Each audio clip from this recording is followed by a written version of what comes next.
পুরা ছোটকালে না ঘোড়া ছোপাতাম।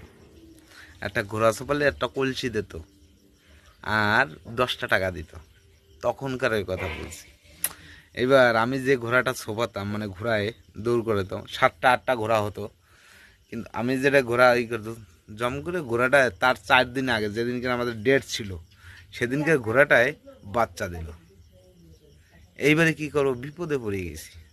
1 সপ্তাহ হলো, 1 সপ্তাহ পরেই আমার দৌড়ে পাল্লা। কষ্ট করে ঘোড়াটা নিয়ে আসলাম, নিয়ে এসে মাঠে এসে সবাই জাহর দিচ্ছে, এই শালা বিয়ানো ঘোড়া নিয়ে আইছে। এবারে কোনোভাবে ভগবান যদি সহায় না থাকে কেউ কিছুই নাই। মালিকরে বললাম, দাদু করে ডাকতাম, ও দাদু আমি যখন মাঝপথে চলে চলে যাব তখন ওই বাচ্চাটা ছেড়ে দেবে, ঠিক আছে? আমার ঘোড়ার নাম ছিল ঝরিনা আর ওর বাচ্চার নাম ছিল কাবলি। এইবারে যখন আমি মাঝখানে শোভাতে শোভাতে চলে গেলাম, ওরা আগে উঠে গেল কিন্তু আমি কিন্তু পিছনে, নরম না।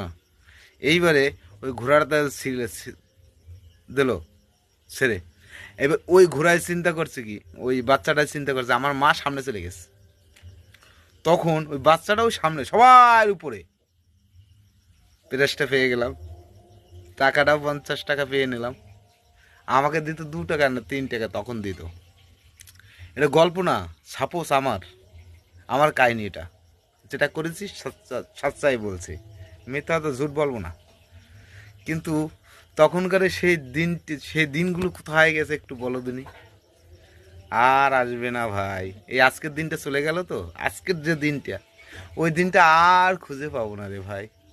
কত সুন্দর দিনটা গেল যে বলো, আর পাবো না। আমি সেই কথাই দিয়ে তোমাদের বুঝাচ্ছি, কিন্তু আমি যেটা করেছি সেটাই তোমার হিস্ট্রি বলো। জয় শ্রীরাম।